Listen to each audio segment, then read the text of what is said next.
الصراحة. السلام عليكم. الآن نحن سنمشي أو سنذهب إلى وسط البلد. الآن نحن في سوق الجمعة تقريبا، يعني حوالي سوق الجمعة، فسنذهب إلى وسط البلد. نراكم إن شاء الله في وسط البلد. السلام عليكم. هنا. Assalamualaikum អ្នកទាំងអស់គ្នានេះគឺជា vlog ថតវីដេអូខ្លីរបស់ខ្ញុំតិចតួចអត់ដឹងថាគួរដាក់ចំណងជើងអ្វីព្រោះអី vlog នេះគឺយើងអត់បានត្រៀមមុនពេលដែលចេញពីប្រឡងមកស្រាប់តែមិត្តភក្តិគាត់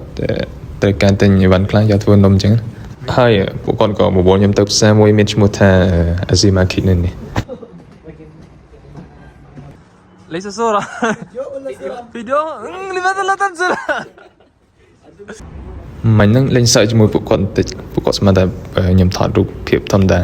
ដែលខ្ញុំថតវីដេអូខ្ញុំថតវីដេអូមួយនឹងលេងទុកឲ្យបងប្អូនទាំងអស់គ្នាមើលទស្សនាលេងទេសភាពនៅប្រទេសដែលខ្ញុំកំពុងរៀនហ្នឹងគឺនៅប្រទេស Jordan ដែលខ្មែរយើងហៅថា Jordan. السلام عليكم ورحمة الله وبركاته أصدقائي والمتابعين الكرام. اليوم سنتجول في سوق ما اسمه؟ هذا سوق الجمعة. سوق الجمعة. هذا سوق الجمعة. أين؟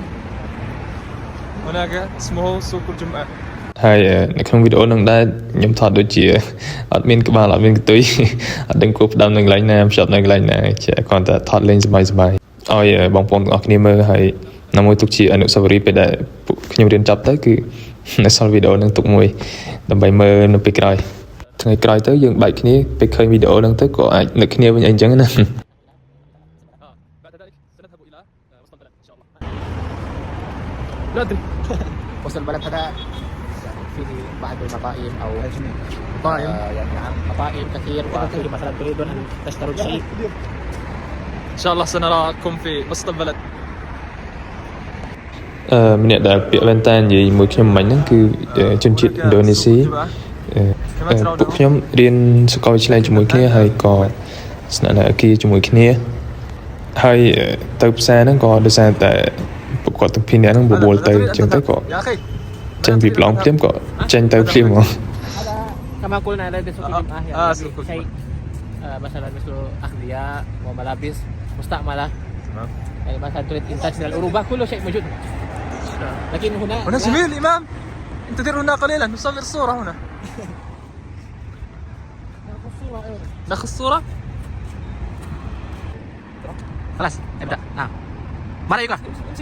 ما رأيك؟ جميل هنا. كما ترون الشوارع جميلة وفيه شوارع خاص. هناك شارع للباص وهناك شارع للسيارات. والآن سنمشي إلى وسط البلد. لا نركب التاكسي، نمشي مباشرة.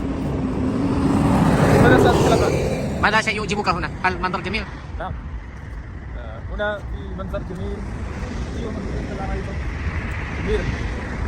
هناك البيت فوق الجبل. ليس البيت يعني شقق. يلا نذهب.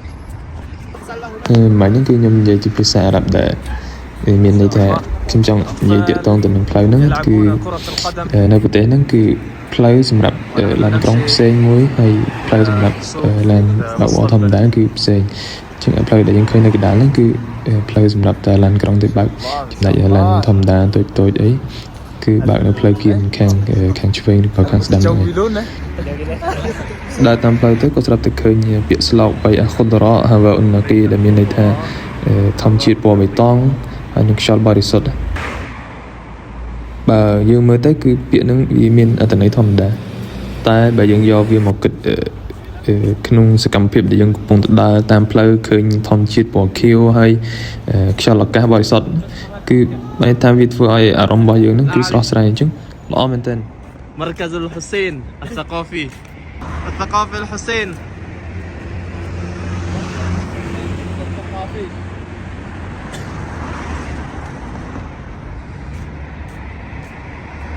كنت في الماضي نزلت عند سوق الجمعة ثم لا يوجد تاكسي من هنا إلى وسط البلد. إذا أمشي مع صديقي اسمه بتري إلى وسط البلد. ហើយដែលឃើញពួកខ្ញុំកំពុងតែដើរហ្នឹងគឺមិនមែនរាល់ពេលពួកខ្ញុំទៅផ្សារគឺពួកខ្ញុំដើរអញ្ចឹងទេគឺពួកខ្ញុំតែងតែជិះតាក់ស៊ីឬក៏ជិះឡានក្រុងអីអញ្ចឹងរហូតប៉ុន្តែថ្ងៃហ្នឹងគិតគ្នាម៉ែនអ្នកហ្នឹងថាចោះដើរលេងថតទស្សនភាពថតអីសប្បាយៗទុកជាអនុស្សាវរីយ៍ផុសលេងអញ្ចឹងណាមួយទៅពួកយើងក៏ជិតចប់ឆ្នាំដែរហើយតិចៗហ្នឹងពួកយើងក៏នឹងត្រូវបាច់គ្នាអញ្ចឹងយើងនឹងសល់វីដេអូហ្នឹងមួយទុកជាអនុស្សាវរីយ៍ ដើរហត់ក៏រកកន្លែងសម្រាប់ឃើញទេសភាពស្អាតក៏ចូលថតលេង Assalamualaikum warahmatullahi wabarakatuh.